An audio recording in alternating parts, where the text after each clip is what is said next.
Hi dear friends, വീടും തുടിയിലേക്ക് സ്വാഗതം. തുരു പയർ പിടിക്കാൻ സഹായിക്കുന്ന ഒരു ടിപ്സാണ് ഇന്ന് നിങ്ങളുമായിട്ട് പങ്കുവയ്ക്കുന്നത്. നന്നായി പയർ കൃഷി ചെയ്യുന്ന ഒരു സുഹൃത്ത് പറഞ്ഞു തന്ന വിദ്യയാണിത്. നിങ്ങളും ഇതൊന്ന് പ്രയോഗിച്ചു നോക്കൂ. നന്നായി വളർന്ന ഒരു പയർ ചെടിയെ ധാരാളം ഇലകൾ ഉണ്ടാവും.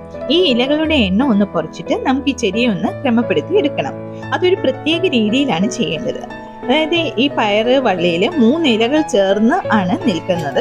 അതിൽ നിന്ന് നടുവിലത്തെ ഇലയാണ് നമുക്ക് നുള്ളിയെടുക്കേണ്ടത്.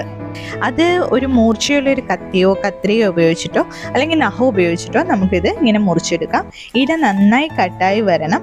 അതായത് ഷാർപ്പായിട്ട് തന്നെ കട്ട് ചെയ്ത് വരണം. അത് ഒടിഞ്ഞു തൂങ്ങിക്കിടക്കാനോ ഒന്നും പാടില്ല. എന്നിട്ട് ഈ ഭാഗത്തു നിന്ന് കുറച്ച് കഴിയുമ്പോഴത്തേക്കും ധാരാളം പുതിയ വള്ളികളും പൂവും കായും ഒക്കെ ഉണ്ടാവും. ഇങ്ങനെ നമ്മുടെ വിളവ് നന്നായിട്ട് വർദ്ധിക്കുകയും ചെയ്യും. ഈ മുറിച്ചെടുത്ത ഇല കളയാതെ തന്നെ നമുക്ക് പയറിലെ തോരൻ വെക്കാനോ മറ്റോ ഉപയോഗിക്കാം. അതല്ലെങ്കിൽ കമ്പോസ്റ്റ് കുഴികളിലോ അല്ലെങ്കിൽ ഈ പയറ് ചെടിയുടെ വള്ളിയുടെ ചുവട്ടിൽ തന്നെ ഇട്ടാൽ തന്നെ അത് വളമായി മാറിക്കൊള്ളും. പിന്നെ എല്ലാവർക്കും ഇഷ്ടമുള്ള പച്ചക്കറിയാണ് ഈ പയറെന്ന് പറയുന്നത്. അത് പെട്ടെന്ന് തന്നെ നമുക്ക് പിടിപ്പിച്ച് കിട്ടാനും പറ്റും. അതിൻ്റെ പുറത്ത് ഈ ടിപ്സുകളൊക്കെ ഒന്ന് പ്രയോഗിക്കുകയാണെങ്കിൽ നല്ല വിളവ് പയറിൻ്റെ നമുക്ക് ലഭിക്കുകയും ചെയ്യും. ഈ വീഡിയോ ഇഷ്ടപ്പെട്ടിട്ടുണ്ടെങ്കിൽ please like and share. Subscribe ചെയ്തിട്ടില്ലാത്തവർ കൂടുതൽ വീഡിയോകൾക്കായി സബ്സ്ക്രൈബ് ചെയ്യുക. താങ്ക്